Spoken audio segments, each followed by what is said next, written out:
Hello student, आज मैं आप लोगों के सामने में course 6 gender school and society BEd का 2021 का क्वेश्चन लेके आई हूँ, जो बहुत ही इम्पोर्टेंट है। वीवीआई क्वेश्चन है ललित नारायण मिथिला यूनिवर्सिटी का। ठीक है, तो क्वेश्चन है बिहार के ग्रामीण क्षेत्रों में बालिकाओं की विद्यालयों की शिक्षा की समस्याओं का वर्णन करें। कहने का मतलब यही है कि जो ग्रामीण क्षेत्र में बालिकाएं रहती हैं वो किन कारणों से कौन कौन सी समस्याओं का उनको सामना करना पड़ता है जिसके वजह से वो स्कूल नहीं जा पाती है। ठीक है, तो अब हम बात करते हैं कि आंसर की। ठीक है, भारत में स्वतंत्रता के पश्चात बालिका शिक्षा के हेतु चौमुखी विकास किया गया। हम लोग सभी जानते हैं कि जब हमारा भारत स्वतंत्र हुआ उसके पश्चात क्या हुआ, बहुत सारे प्रावधान आयोग का गठन किया गया, बहुत प्रावधान आया जिसके वजह से जिसमें शिक्षा का तो इम्पोर्टेंट दिया ही गया, उसमें बालिका शिक्षा और स्त्री शिक्षा का बहुत ही खास रोल रहा है, बहुत ही इम्पोर्टेंट ज्यादा रहा है उसका, क्योंकि बालिका का चहुमुखी विकास हो सके। ठीक है,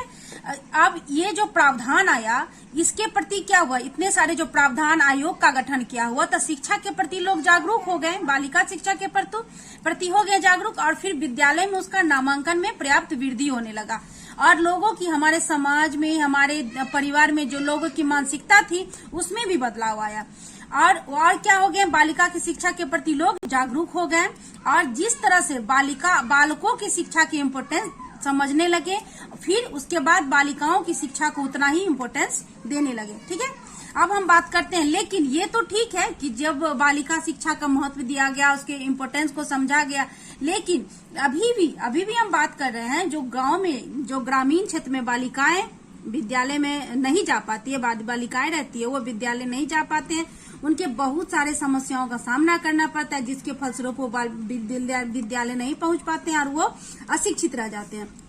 तो मैं सबसे पहले बात करना चाहूंगी, पहला पॉइंट, ग्रामीण क्षेत्रों में बालिका विद्यालय की समस्याएं निम्नलिखित है, जिसमें फर्स्ट पॉइंट है लिंगीय समानता।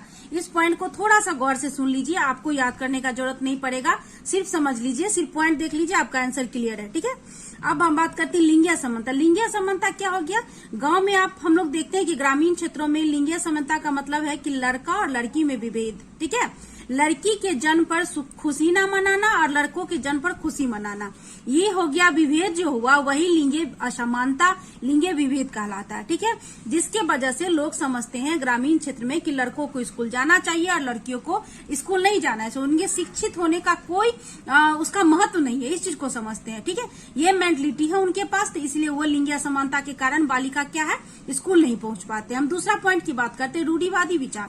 रूढ़िवादी विचार जिसको एक्स्ट्रोटैप हम बोलते हैं, वो क्या है, एक विचार, ऐसा विचार जो प्रमाणित नहीं है कि ये सही है। ये विचार क्या होता है, परंपरागत रूप से एक पीढ़ी से दूसरी पीढ़ी और दूसरी पीढ़ी से तीसरी पीढ़ी हस्तांतरित होता है, जो विचार, वही रूढ़िवादी विचार कहलाता है।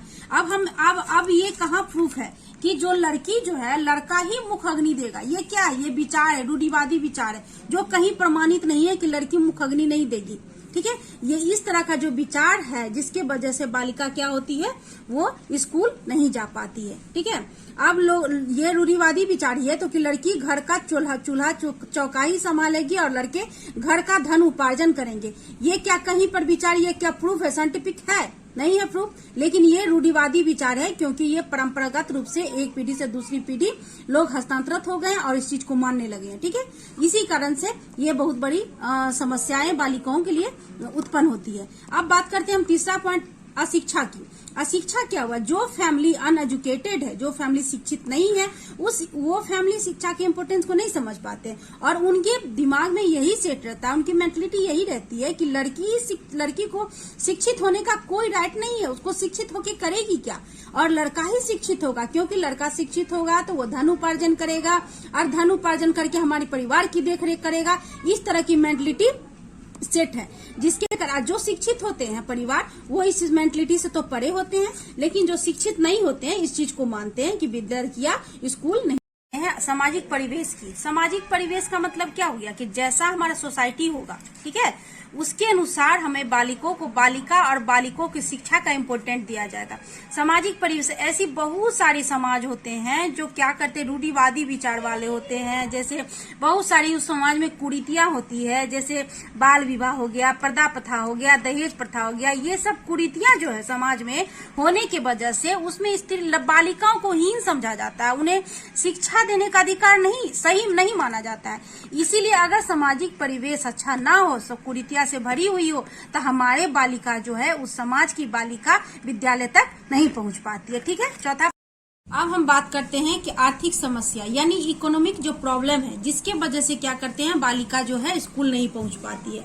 अक्सर आप देखते होंगे ग्रामीण क्षेत्रों में क्या करते हैं, बच्चियों को, जो बालिका होती है उसको घर में अपने छोटे छोटे भाई बहनों के साथ संभालने के लिए या किसी काम में उसको लगा दिया जाता है, क्योंकि वो धन उपार्जन करके ही वो धन उपार्जन करके लाए और अपने फैमिली को वो सपोर्ट करे, जिसके वजह से लड़कों को भेज दिया जाता है और लड़कियों को क्या करता है, काम में वो लगा दिया जाता है, जिसके वजह से बालिका स्कूल नहीं पहुंच पाती है। ठीक है। अब हम बात करते हैं छठा पॉइंट, जो दोषपूर्ण शिक्षा प्रणाली है।